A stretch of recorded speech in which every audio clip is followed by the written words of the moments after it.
The following is a presentation of the Belly Up Sports Media Network.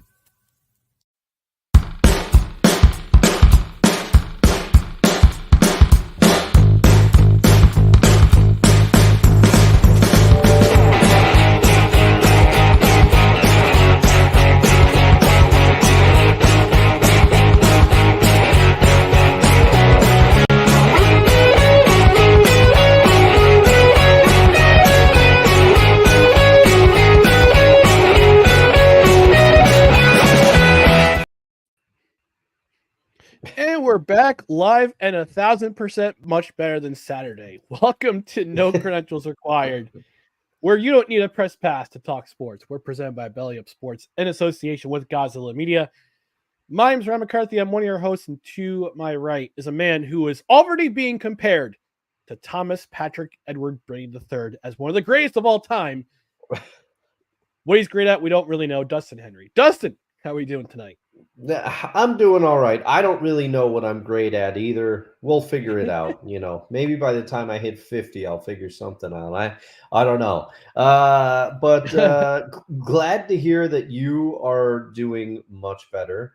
I am also doing much better. We probably sound a little bit more normal to some of our listeners, how we normally sound. So happy for that. Running around before the show, got tomorrow's dinner in the fridge marinating. I got tonight's dinner in my belly, took out the trash. I'm ready.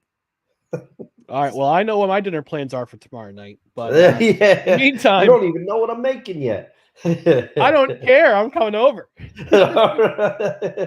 All right. Before we get into the meat and potatoes, which I presume that Dustin's having tomorrow night, we just need to remind you about our social media channels right down here below. If you're watching live or on replay on either Rumble or the Belly Up Sports YouTube channel, we welcome you. You're also welcome to leave a comment. But in the meantime, please follow us. Give us a follow on any of our social media platforms. It's Twitter, Instagram, and it's the rarely used TikTok. It's at NoCredsREQ. Facebook.com/@NoCredsREQ. YouTube.com/@NoCredsREQ. And if you wouldn't mind, please like, comment, share, and subscribe to all of our social media places.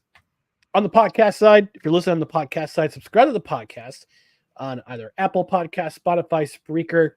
I got to change that banner. The soon-to-be departed Google Play, wherever you podcast. Rate and review. 5 stars would be a great rating to rate us. And if you're a platform where you can review, we might even read it on the air. And because this is a live show and we are already getting comments in the comments section, want to remind you, this is a live show. Again, if you're watching on replay on any of our social channels, on Rumble, on Belly Up YouTube channel, we appreciate you stopping by. Leave a comment. And Dustin, this noise made me feel better on Saturday, and I'm sure it's going to help out a lot of other people feel better too. So I got to play that sound. Yes.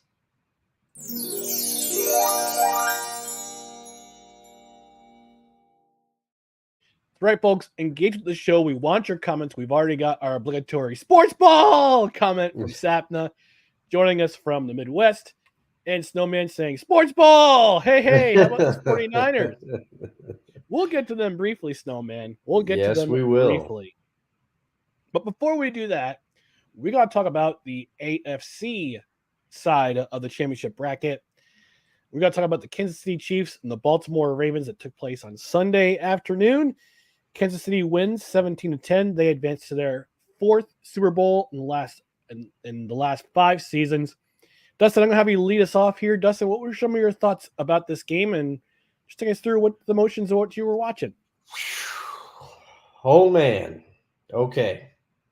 So first off, I want to say no shade to the Kansas City Chiefs. Can't hate the player, hate the game. The Chiefs have been as successful as they have been for a reason. But I want to say Baltimore laid an absolute egg for this game. Their defense no pun intended because they are birds. Yes. Sorry, I had to say it. And it wasn't a robin's egg or a raven's egg or any other type of bird. This Ah, was a rotten egg. This thing. So, Ryan, let me tell you, when you have Lamar Jackson, would you rather have him run a little bit, or would you have him drop back to pass an obscene amount of times? I would rather have him mix it up and do a little both. Yes, that is the correct answer. But they had Lamar Jackson dropping back so much that even I was thinking, what is going on now? Before the game, I knew it was going to get wild because the Chiefs and Ravens got into it before the game. Mahomes and Kelsey were messing with Justin Tucker. It was a whole thing. The Ravens now purportedly John Harbaugh, according to I believe it was Troy Aikman and Joe Buck calling this game. Was it not? I can't. I That was think. Tony Romo and Oh, it Jim was Nance. Tony Romo and Nance. That's right. Yeah, because it was a CBS. So Jim Nance said before the game that when they were talking to John Harbaugh in the interviews, that Harbaugh said to them multiple times, he said, "We want to make Patrick Mahomes feel it. We're not going to let him exit the pocket and run around on us and extend plays. And when he does, we want him to feel it." Well, the Ravens took that way too far because not only did the offensive coordinator, in my opinion, Todd Monken, had a confounding game plan. You could tell that Lamar was not relaxed. He was not relaxed. He was not playing comfortably. He felt like he had to do too much. There were throws where he ran up into the pocket and went to slide, didn't really get his full foot into the throw to complete it. He just didn't look as crisp as he had looked all season. But in my opinion, the Ravens coaching staff didn't do anything to help him. They didn't do some to my mind plays that he's comfortable with to try to settle him down a little bit. And the whole Ravens team played with too much emotion. There were calls when they had the Chiefs stopped. Then they would get a roughing the passer penalty because a defender would blast Mahomes after he had let the ball go. And I get what John Harbaugh was saying. We're not going to let him just run around. We want him to feel the pressure. We want him to feel it. But you can't do that. And then you had the Zay Flowers, who was the only receiver that did anything for Baltimore. Even he made that catch over, I believe it was Snead, who has played remarkable all season, and he Yeah, was great during this game. He, yeah, he wide pushed, open, wide open.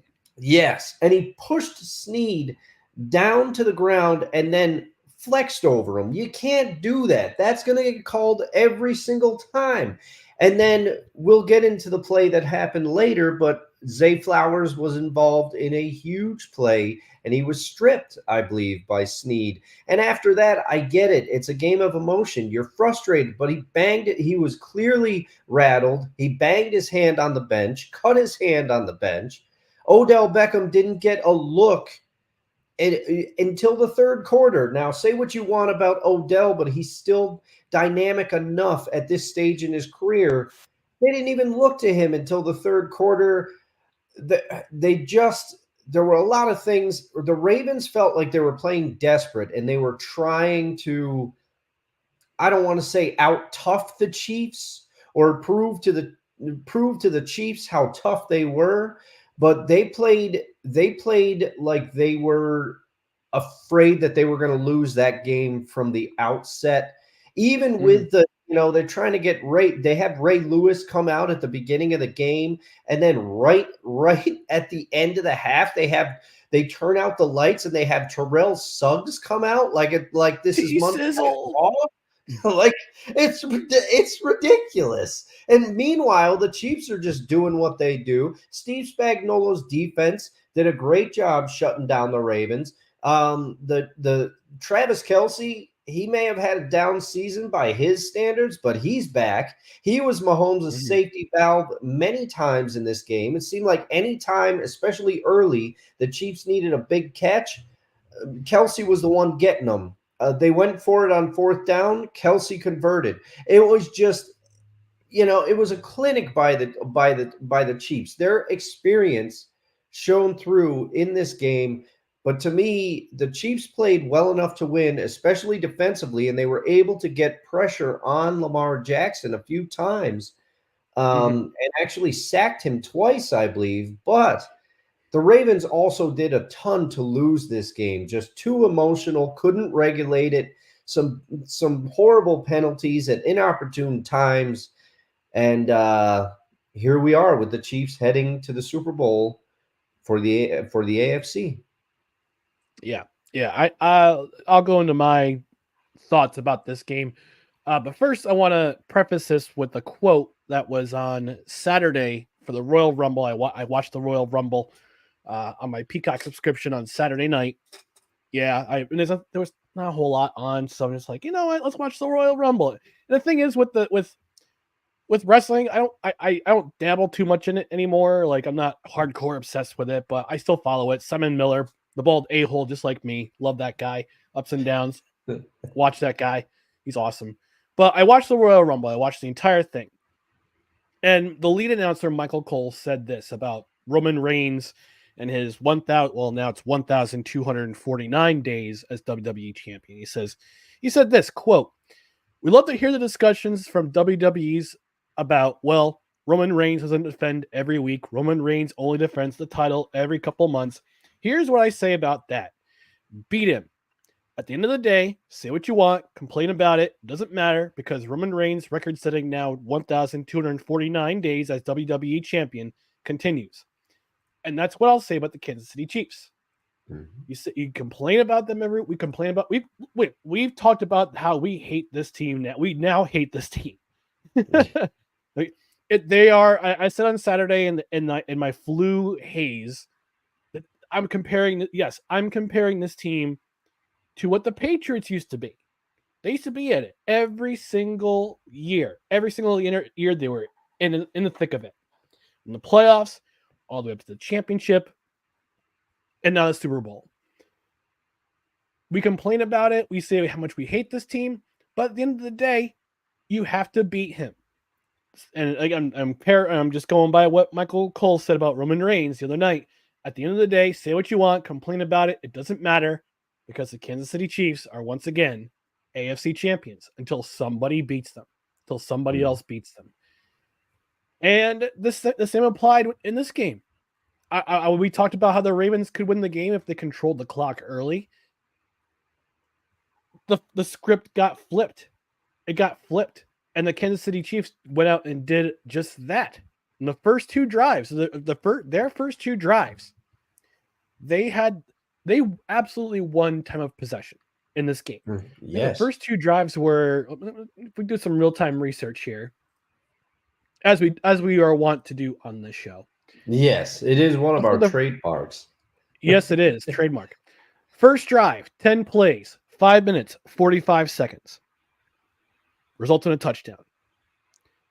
Next drive, 16 plays, 9 minutes and 2 seconds. Touchdown. So their first two drives collectively that resulted in a touchdown went 14 minutes and 47 seconds. Now, that's unheard of for Andy Reid team because Andy Reid's teams are quick paced, high flying, high pace, full action, we're going. No, they methodically took their time because they wanted to keep Lamar Jackson in that offense, which is as highly as it's high octane.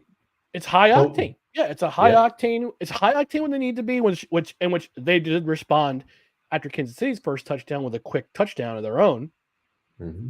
But Kansas City just kept the pace going all game long with those two long touchdown drives. I think that was one of the psychological we talk. Hey, come back to wrestling, ring psychology, field psychology. Andy Reid absolutely took John Harbaugh to school. And I respect John Harbaugh for what he's done. He's won a Super Bowl in his time as head coach of the Baltimore Ravens. But Andy Reid's been doing this for a long time, for much longer than Harbaugh has. Back in his time with the I think it was a 49ers coach before he went to the Eagles. He was I can't remember exactly where he started, but I know he was part of Holmgren's staff on the Packers. Okay. It was Reed, Holmgren, Morningwig, Gruden, and somebody else who I am forgetting. Yeah, he was assistant offensive line and tight ends coach with the Green Bay Packers from 92 to 96. Then he was a quarterbacks coach and assistant head coach in 97 and 98. Then he went to the Eagles. And then he went there. He was there for 15 years, for 13, 14 years. And then went to the Chiefs afterwards. So, yeah, he's been doing this for quite a long time. 1999 Yeah. was his first year as an NFL head coach. It was psychological. It was a psychological beatdown with Kansas City with those 2 long drives. And yeah, even the pregame stuff you mentioned, Dustin, with Mahomes kicking around the tee and the ball of Justin Tucker, the one Ravens player who almost got in a fight with the bench of the Kansas City Chiefs. I think it was either Flowers or Arthur Malden who almost got in a scuffle with the Chiefs before the game. But I gotta give credit where credit's due. Both teams' defenses played well, especially Yes. Baltimore's in the second half. They had legitimately shut out the Ravens in the second. I'm sorry, the Chiefs in the second half. They did all the things they needed to do, but the Chiefs' defense at the end of the day, they made the bigger plays. First was Yes. L'Jarius Sneed punching the ball out of Zay Flowers' arms to save a touchdown. Excuse me. And then on the next possession, Lamar Jackson, don't throw it into triple coverage. Yeah. And Isaiah Likely, don't throw your hand up when you're in triple coverage to show Yes. who he's throwing to. Because they read that all the way. Deion Bush catches the ball in the end zone. It's an interception. It's a touchback. And while we can roast Lamar Jackson, we can talk about him not being too quarterbacky as Jesus. yep, there it is. There it is. Him not being quarterbacky enough. He's too athletic, blah, blah, blah. He runs too much, this and that. We can question the decision making in his game. But we need to put the burden also on offensive coordinator Todd Monken. What was that game plan? Why did they pass 37 times and rush for only 14, and only 6 of those rushes were by their running backs? When the Ravens did not stick with the girl they brought to the dance, and they paid for it. And now they're sitting back home. The cleanup day on Monday, and now they're wondering what might have been. And you can either do 2 things. You can either learn from it, or you can come back stronger the next season, or you can start to fall apart. And unfortunately, the Ravens fell apart. They were not only just physically beaten, but they were outcoached and they were psychologically taken out of the game early and often. Like before the game even happened, they were psychologically beaten. Yeah, and that's what I wanted to talk about. I mean, and I've never been in a high pressure situation like this. Frankly, I would not do well based on how I've handled certain situations in my life. I'm at least I'm not too proud to sit here and say I would not do well with that. You know, I would be the Jeff Weaver on the mound that you would be able to see my reactions and my frustration. But it was palpable in this game. The Ravens they wanted to bring intensity, but they brought unhingedness. It was the Chiefs were in their head rent free from the jump on this game. And like I said, Harbaugh was concerned with making Mahomes feel it when they left the pocket, but not at the cost of penalties, not at the cost of it was baffling. And like you said, the Ravens completely got away from the game plan that got them there. And Lamar Jackson, to his credit, after the game, he said, I am not frustrated at all. He said the team we will learn from this. We will build on this and we will come back stronger. He said exactly what you said. And I realized what Lamar was trying to do in that moment. He's trying to be a leader. He's trying to, take the team and put it on his back.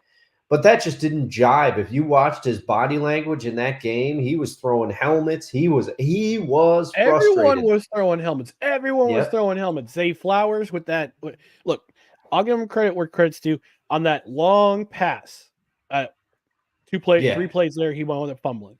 He was wide open, Oh yeah. open. And I think part of the reason why he pushed L'Jarius Sneed down, I think L'Jarius Sneed tried to trip him. If you look Okay. at the replay really close, it looked to me, and I'm not saying this because I'm a hater. No, I'm not going to hate. I give my respect to where it's due, but I think L'Jarius Sneed was legitimately trying to trip him up because he kept bouncing back around like a human joystick.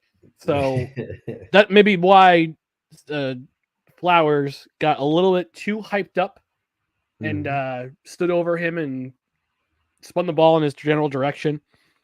But I don't know. I'll have to look at the replay again, but that's what it looked like to me. I'm just going by what my eyeballs were seeing. It's all we can do. So it's all we can do. It's all we can do. And Swifties, congratulations. Your team's going to the Super Bowl. Before we go to the next game, let's take a quick visit to the comment section. Snowball says, "A rotten lead egg, LOL." Wonko the Sane joining in. He actually left us a comment. I'll read it in just a second, but I wanted to read this one first. Had occasion to watch Shake It Off video earlier today. Girl was fun and funny 10 years ago and still is. That's everything I have to say about Taylor Swift. There you go. I will say, Wonko, I think she's got the best bangs in the business. Her bangs, they're on fire. But, I have a friend. I have a friend of mine. I'm not sure if you've ever met him. He hates girls with bangs. Absolutely hates the bangs. I don't know why. Yeah, I don't know why, but everybody's, Look, everybody's got the things that they love and the things that they don't love so much. But hey, I'm down. If my future lady out there has bangs, more power to her. If she doesn't, that's cool too. I'll just say this, and we'll move on to the next section before we talk. We turn into cosmetology talk here on No Credentials Required. Before we turn into the best cosmetology podcast out there. Look, some women look good with bangs, some women don't. Mhm. So, ladies, help me out with this question. Help me out with That's this. true. Let me know what you think. Snowman says, legit question: how many times did the Ravens actually, I don't know, move the pocket to help Lamar? Thank you, Snowman. Thank None. you. They None. did not make him comfortable. They did not do anything to relax him because to my eye, he looked keyed up. And to go back, it's funny. Mike Holmgren comes up again on this show, but that Andy Reid, that staff with Andy Reid and John Gruden and Steve Mariucci and Mike Holmgren, they all knew Brett Favre would get nervous and excited to start a game, and he would throw what Mike Holmgren used to call rocket balls. So Mike Holmgren said, we had a few plays in there to help Brett relax and to get him into the flow of the game, because we knew once he relaxed, he would be a lot more accurate, and we'd be in a better spot. That's how you coach a player. That's how you help a player. Absolutely. Wonko also says Flowers lost the game, quote, single-handedly. Oh man, Wonko. Yikes. And I'll read his I'll read his comment because he did leave a comment for us on Saturday. He says, sorry for missing the live show. Great stuff as always. Boy, the way Dustin powered through last week and you, Ryan, this week was inspiring. Almost made me feel bad for going to work today.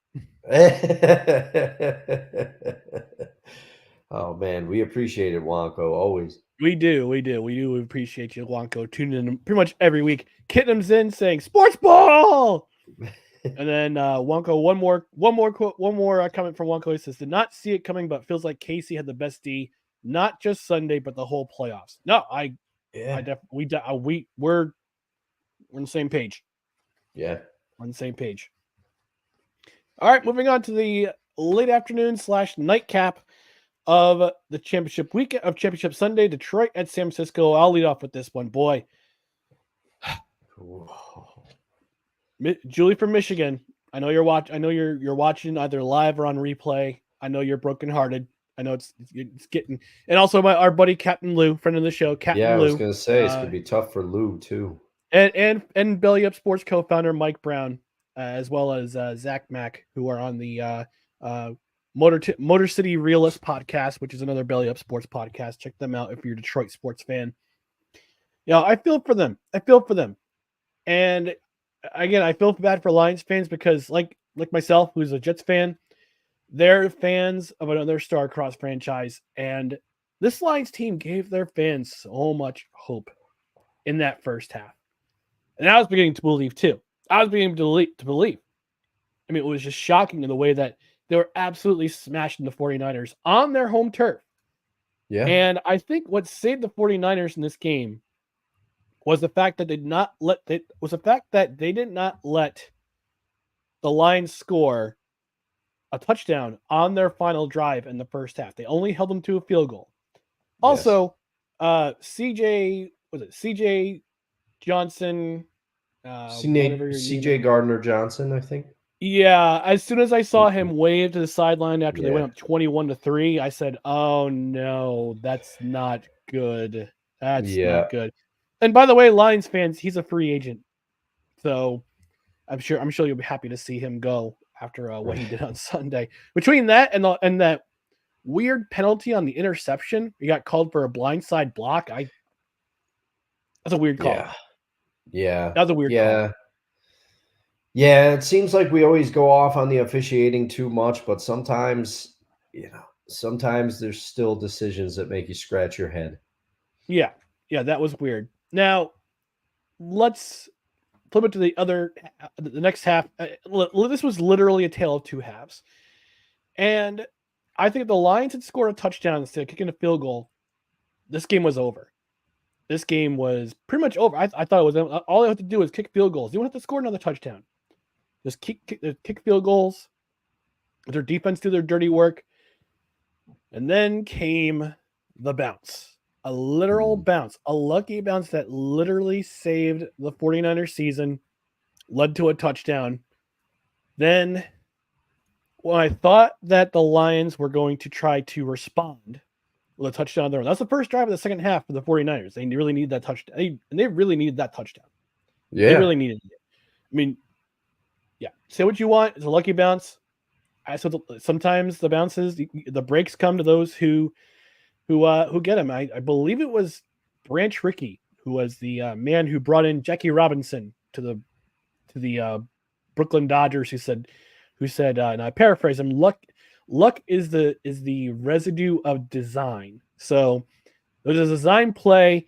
It bounces off of the Detroit Lions helmet into the arms of Brandon Ayuk, who ends up scoring that touchdown to complete the drive. Lions go driving down the field. They kept going. That's the thing about the Lions. Initially they didn't panic. And they drove down the field. They're going into San Francisco territory. They went up to the 28-yard line of San Francisco on 4th and 2. Rather than taking the 3 points, Dan Campbell, for all the brass he has in his being, the giant testiculars that he's had all season long, he absolutely killed the Lions season by not taking the 3 points, going for it on 4th and 2. Jared Goff gets pressured from the edge by Joey Bosa, ends up throwing it to his receiver, who should have caught that ball. Reynolds should have caught that ball. He would have had the first down by about 3 yards. Instead, Lions turn it over on downs. The Lions turn over on downs. Niners score again. Then Jahmyr Gibbs coughs up the ball. Yep. Fumble. That's when I turned the game off. And I said to myself, you know what? This is too much momentum for the Lions to come back from. Niners wind up scoring another touchdown. Kicked the field goal. Lions tried another 4th down play. Don't get it. Touchdown scored by the Niners, which pretty much makes it fait accompli. And again, it was really just a tale of two halves. And what it really came down to was, part of it was Kyle Shanahan out coaching Dan Campbell. Kyle Shanahan's been in this situation. He's been to NFC Championship games. I think it's been what, three out of the last 4 NFC championships this team has been to. So he knows what he's doing. It also came down to execution. The Lions offense on fourth down, been doing this all year with the fourth down plays. Their success rate is pretty decent this year. Couldn't execute when it came down to it. And also the Niners didn't panic. The Niners didn't panic. You know, I know watching it. I'm going to bring up another combat sports comparison here. The UFC. When you see a guy getting grounded and pounded, or he's pinned down, he's in a bad position. He doesn't panic, and eventually, the momentum swing comes around. And that's what happened. Was that the Niners didn't panic when they were getting pummeled in the first half, came out swinging in the second half.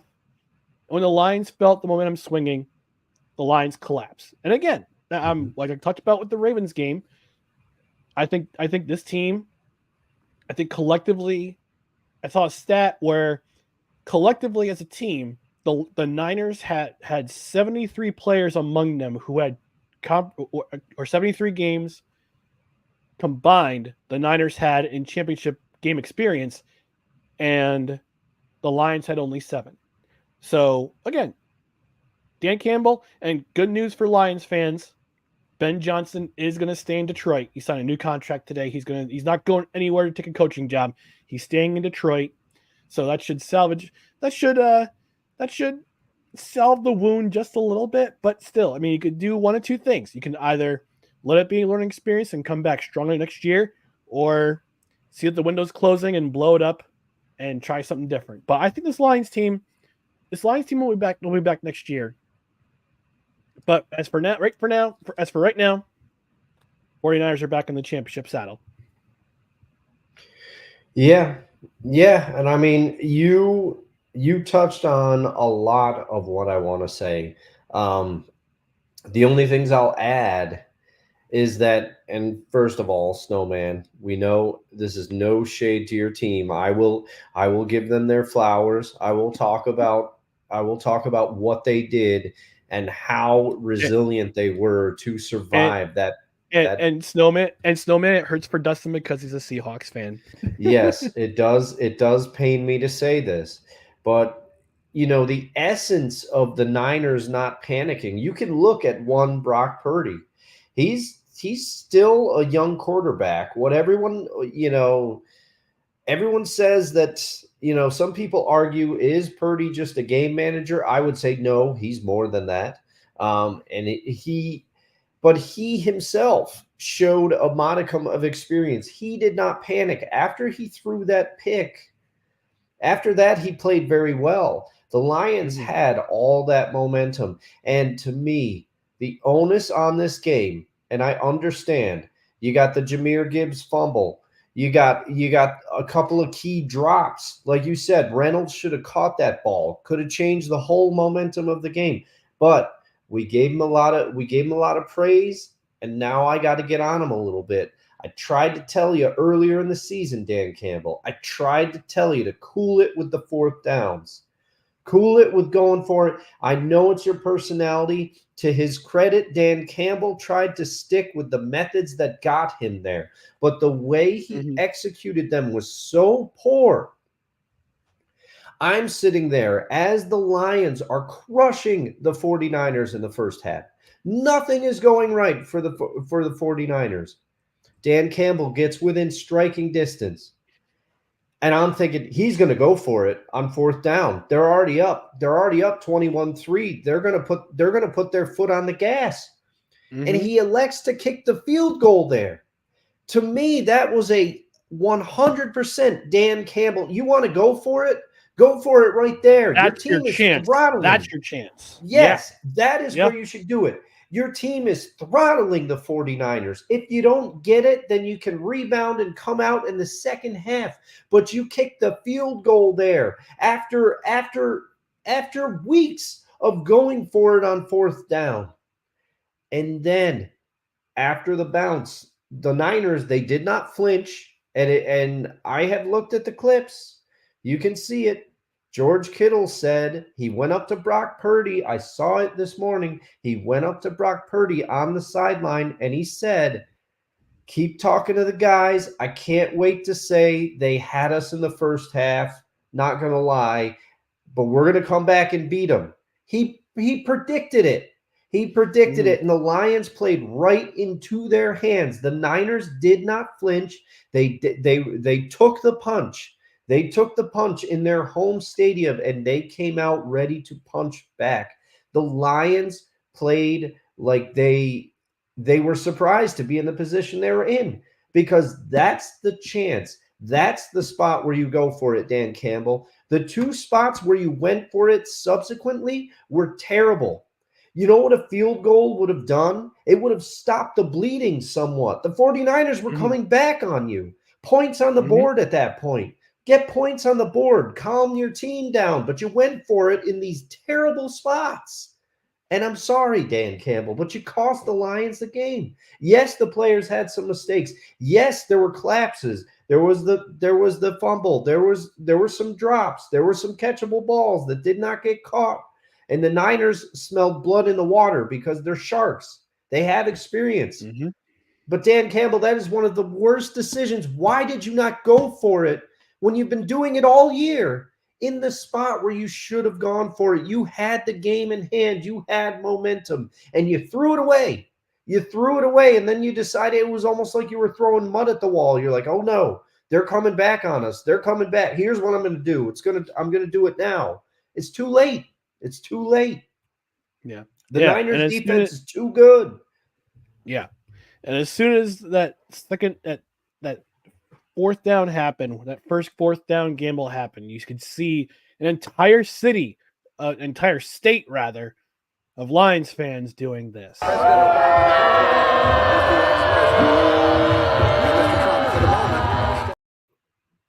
Yes. Yes. I'm waiting to play that all show long. I think that sound was live from Ford Field. Live. Well, actually, I think this was the sound that people were yelling as soon as we had the fact that the Kansas City Chiefs and San Francisco 49ers were going to meet in the Super Bowl.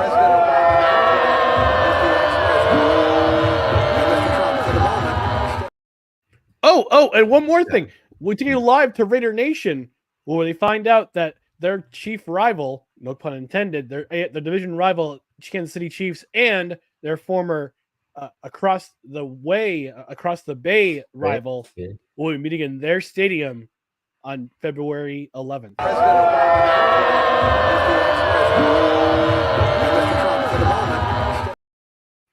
Oh, man. Never gets old. Before we take our lone commercial break, I'll take one more trip to the comment section. Kitten says, it was rough for our dear friend Julie. I know absolutely nothing about football, but I was still yelling at that coach, which is very surprising. And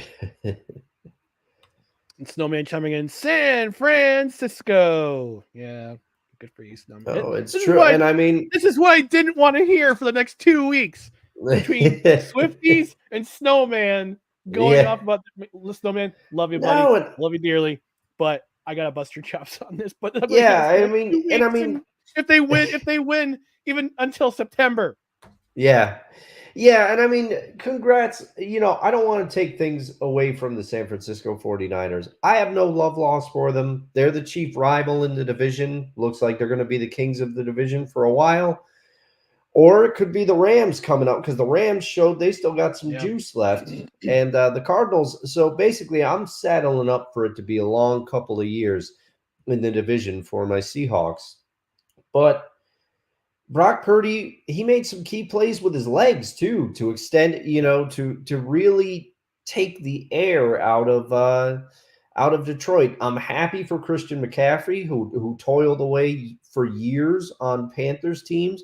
He gets to go to a Super Bowl now, but I did not want this Super Bowl. Sam Darnold. Darnold's going to the Super Bowl. He is the Lego man himself. Ever since somebody made that comparison, I'll never be able to unsee it. But I will say, I mean, I just didn't want this. It's no shade to anybody, but I was so hoping, especially for the Lions. I mean, come on. They had They had that guy that's in hospice care that dyed his hair, and I thought he was going to get to see it. I really did. So it's no shade to any 49ers fans. It's no shade to any Chiefs fans. Enjoy. But suffice it to say, the rest of us will just enjoy the food a little less this year watching the Super Bowl. And we're all jealous. That's what it comes down to. Except for the Swifties. The Swifties, the Beehive, a band of orcs, are all the same. You're all the same to me. All the same. Snowman also says, I'm ripping Cam Newton apart tomorrow. I thought he did that last week. Well, anyway. He says it's either going to be, programming note, it's either going to be on the show or it's going to be a Snowman in the Morning extra. Dragon of Chaos joining us. Too bad about the Lions. They've been bad for so long. Would have been quite the underdog story. And Wonko continuing, thought Pete Carroll was bad at situational football, but Campbell was awful. Probably the next Seattle coach. He was so bad. See, Wonko has the same outlook that I do. We've been spoiled with the Pete Carroll era in spite of all his faults. But I remember the Dennis Erickson era Seattle Seahawks. Yes, that's right. It happened. It's not going to...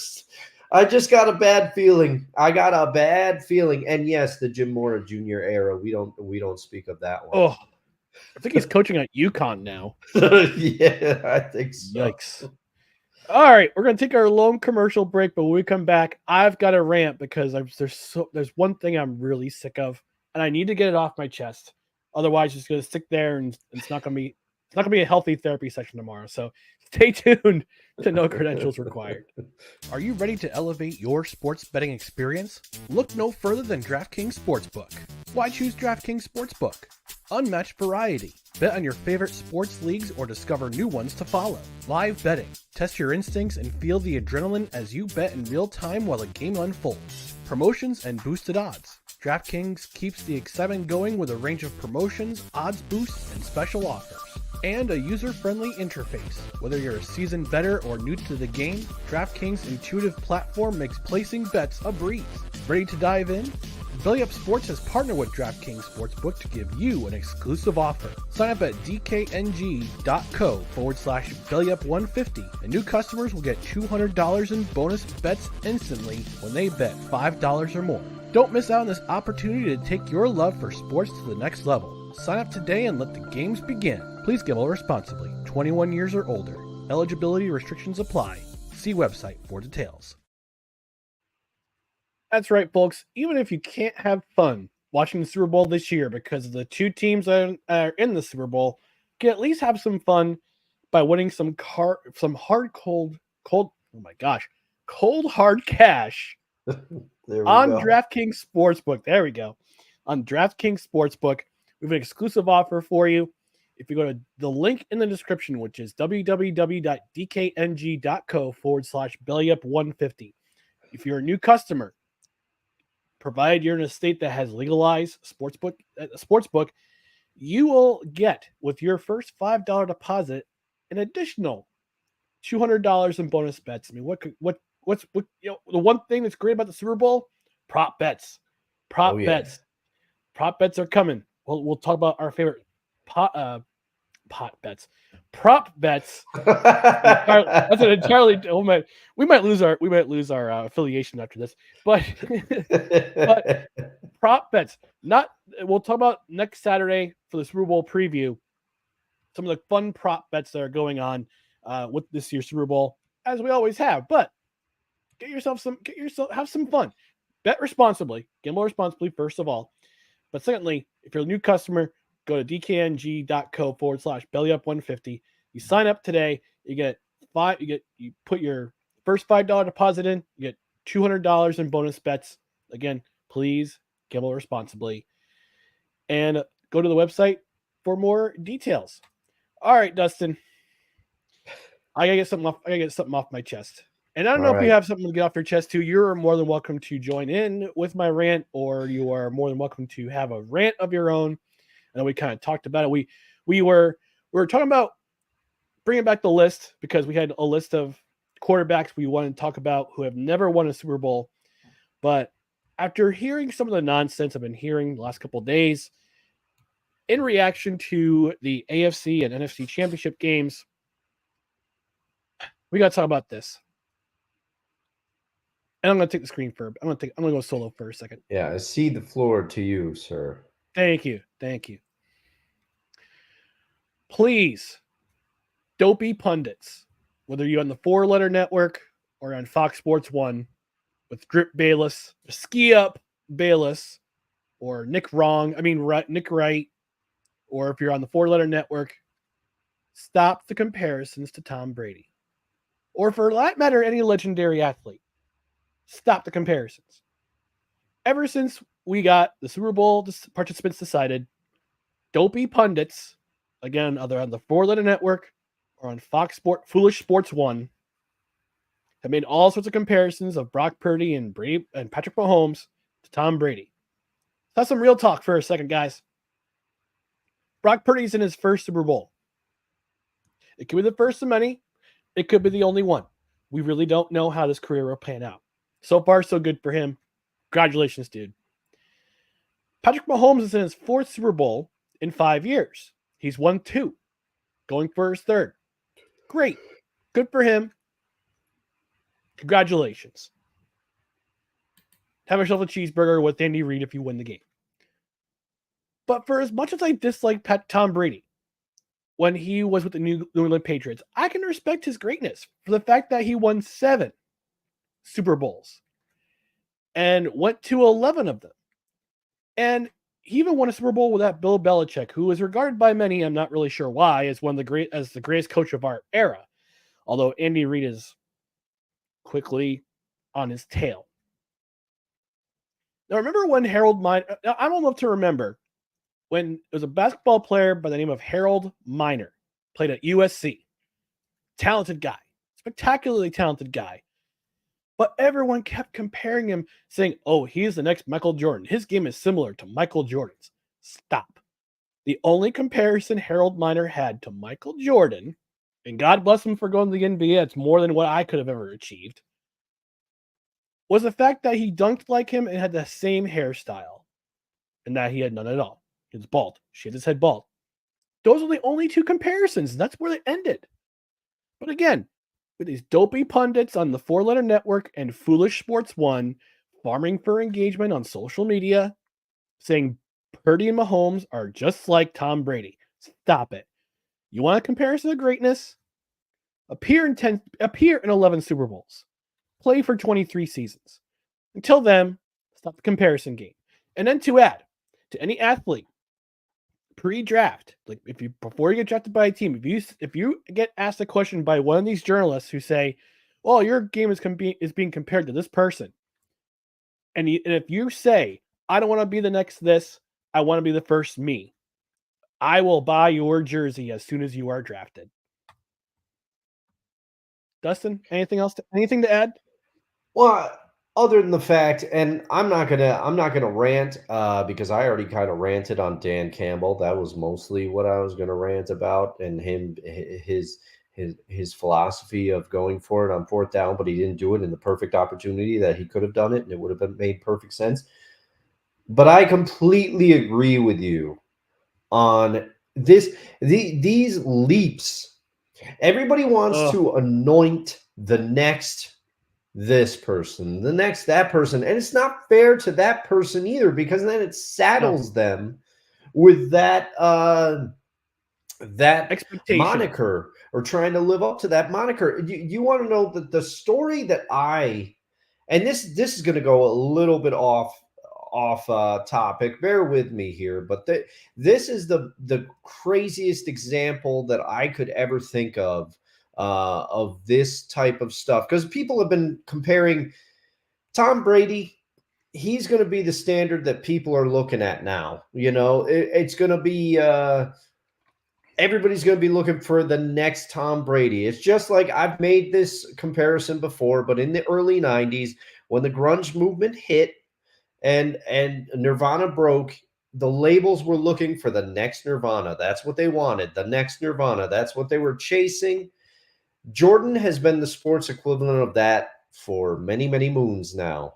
Everybody's saying, oh, he's the next MJ. I remember people talking like Tracy McGrady was going to be the next MJ. That Kobe was anointed the next MJ. Luckily, Kobe was good enough to carve out his own legacy. But then it just gets and Mike. I'm sorry to interrupt you. And Michael Jordan recognized that greatness firsthand at the '98 All-Star game. Yes, he did. Yes, he did. And as much as people like to heap a bunch of hate on LeBron, and I don't always agree with everything he does, or I don't always think he's the best, but why can't you just accept, okay, MJ was MJ, LeBron's LeBron? Why do we have to compare everybody all the time? It's so annoying. But the example that I'm going to get to now is there was a player, Stephon Marbury, entered the NBA, and people called him Starberry. People called him, like, said he was going to be the greatest, one of the greatest point guards. And Stephon Marbury ended up being a great, NBA player in his own right, but he had some personal problems. But if you heard the story of his cousin, Sebastian Telfair, Sebastian Telfair was told by his parents in 8th grade, you're going to be our ticket out of here. You're going to make the NBA. You're going to be our ticket out of here. You're going to right the ship, so to speak. And they were already saying that he was better than Stephon Marbury in 8th grade, 9th grade. This kid was under the microscope. And guess what? LeBron handled it. You got to give him that. When he was in high school, he handled it. His games were being broadcast, but not everybody can handle that. Because guess what happened to Sebastian Telfair? He did make it to the NBA. I believe he was drafted by the Timberwolves. I can't quite remember. It was either the Timberwolves or the Blazers, but he ended up on the Timberwolves, and he had some problems. And then he's out of the NBA, and then people like to call him a bust. Well, maybe if we let the person be and we didn't try to compare him to everybody all the time and heap all these expectations on all this on this kid, maybe he would have turned out okay. Stuff like this. He was drafted by the Trailblazers, but wound up signing with the Timberwolves in 2007. Yep. So traded. Yeah, he was traded. Sorry. Okay. All right. So my memory was pretty good on that. That's okay. We do real-time research on this program. We want to make sure we're factually correct. Another name I want to bring up, Felipe Lopez. I don't know if you remember him. He was considered the Hispanic Michael Jordan. He had all these expectations. He was considered one of the greatest high school basketball players in New York City. And hopefully Wise El Jefe's watching. He can attest to this because he's from the Bronx. He's from that area. And he had all these expectations. He was supposed to be the next great thing. Went to St. John's. Unfortunately, didn't have quite the career that he was supposed to have at St. John's with all the expectations landed on him. Had a serviceable NBA career, but he had played most of his career in, I believe, the Dominican Republic and Puerto Rico. Let's see if I'm right here. Let's see. He played most of his ball in he played with the Albany Patroons in 2006 and 2007. So, there we go. Yeah, so there you go. A little known fact about him. About to bring in the conversation of the greatest athletes to come through the capital region. But yeah, I mean, you're right, Dustin. We pile all these expectations and all this praise on people and compare them to other players, and it's just like, you know what? I just want to be the first me. Yeah. Which should be the attitude of every single athlete who comes out in the draft, whether they're a basketball player, a football player, hockey player, baseball player. I don't want to hear them say, "Oh, I just want to be the next X. I want to be the first me." Yeah. Yeah, it's apt, and I get it. These networks, they got to talk about things for the next few weeks, and they're looking to get views, and they're looking to get engagements, and look, everybody, whether it be the barber shop or a backyard barbecue or whatever, people like to start sports debates. It's one of the great things. Whether you're at a bar, it's one of the best things about being a guy. Yeah, for real. Honestly. or any sports fan, it's one of the greatest things. And you like to try to kind of pound the podium for your guy or for your person, or if there's a stance you're passionate on. I get that, but to compare to compare either of these quarterbacks to Tom Brady as of right now is absolutely absurd, especially with Brock Purdy. Patrick Mahomes has had a lot of success, so it's not as outlandish, but it's still what it should show you is how absurd Brady was. Brady was machine-like. I'm telling you, and I had no love lost for Tom Brady. I couldn't stand the Pats. One of my greatest Legion of Boom memories is when the Seahawks shut him down, and then Richard Sherman goes up to him after the game. It was when the Seahawks were up and coming and the Patriots were well established, right? Richard Sherman goes up to Tom Brady after the game, or as Brady's walking off the field, tries to shake his hand, sticks his hand in his face. You know Brady's not shaking that hand, Richard. You're trolling him. But anyway, it's when it's okay to compare players when it's done. Let's see what Patrick Mahomes does. But guess what? Patrick Mahomes is great already in his own right. You can watch personal feelings about him aside. You can watch that quarterback documentary on Netflix. You want to see how hard Patrick Mahomes trains. You can check that out. I would highly advise watching that if you haven't, because Kirk Cousins goes through it. Marcus Mariota, he goes through it. It just shows the level of preparation you have to be a quarterback in the NFL. It's simply astonishing. And it's not just the quarterback position. It's every position. Wide receiver, tight end, running back, offensive line, defensive. It's every position. It's like, we got to compare this guy to this guy. No, we don't. No, we don't. Let them carve out their own legacy. Let these players carve out their own name. Make themselves be great. Don't compare them to a certain one specific athlete because you want to have a conversation, have a debate because you're bored, or because some producer says, "Oh, or some producer brings up in a meeting, we should have this debate on the air. We're going to generate lots of content online." It's like, no, be intelligent. Have an intelligent conversation. Yeah, and I mean, if you want to say, oh, elements of his game at this stage remind me of blah, blah, blah, that's fine because you're not directly comparing. But to say that Brock Purdy is just like Tom Brady is asinine. Has Brock Purdy proved to a bunch of people that he should not have been Mr. Irrelevant? 100%. Isn't it impressive that he went into this 49er team last year, and the Niners reports, and you can correct me if I'm wrong, Snowman, but I remember reports coming out of the Niners at that time when Purdy took over. They said he has established himself as the leader of this team. People are looking to him in the huddle. So, stuff like that, amazing. But let's let his career play out. Let's see what happens. Don't start with the hyperbole. Yeah, and that's what all it is. It's hyperbole for the sake of hyperbole. It's just it's shouting into the void like this.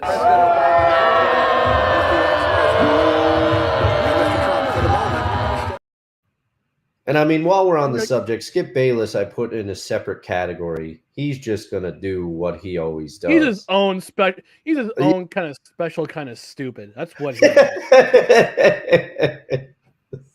Good Lord. All right, we're gonna close up things, but before we do that, we just want to go back to the comment section. Kevin Wilson, Mr. Belly Up Fantasy Sports, says, "I missed Dustin's rant. Damn it." Well, Kevin, you can always go back and watch it. Watch the rest go back and watch the highlights of the show. I mean, we're welcome to. Yeah. I mean, anybody. It wasn't too ranty. It certainly wasn't on the level of my Shawn Michaels 1995 Luka Doncic comparison. that is my magnum opus so far. That is your magnum opus of No Questions Required. Yeah. Luka Doncic loses his smile. Last comment of the night goes to our friend Wonka the saying, "My rant. The greatest, quote, stickball game is pool. Not baseball, hockey, tennis, lacrosse, or that European stickball named after a bug." End rant. I will say I am a fan of pool. You know, used to have a pool table in my grandma's basement growing up, and then it moved to my mother's house. I was never any good, but I like to play a lot. And Yeah. Dirk Nowitzki once called it pool billiards. I was like, that's pretty fantastic, Dirk. I love that. Yeah. It's the same thing. It's the same thing, Dirk.